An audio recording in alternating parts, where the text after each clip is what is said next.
ওসমান হাদির শোক কাটেনি, শোক ঢুকেছে ফের। বেগম জিয়া দেশবাসীকে কাঁদিয়ে গেল, আপোষহীন এক নারী ছিল বাংলাদেশের বুকে।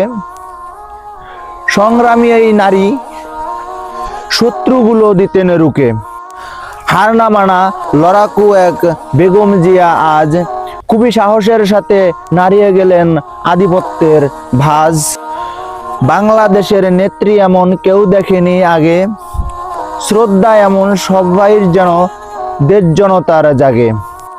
প্রজন্মের পর প্রজন্ম তাই রাখবে মনে তাকে, ইতিহাসও করবে মনে দেশমাতা এই মাকে। প্রিয় বন্ধুরা, আমার এই ছোট্ট কবিতাটি যদি দেশমাতাকে নিয়ে আপনাদের একটু ভালো লাগে অবশ্যই শেয়ার করে দেবেন আর পাশে থাকবেন, ভালোবাসা দিবেন। আল্লাহ হাফেজ।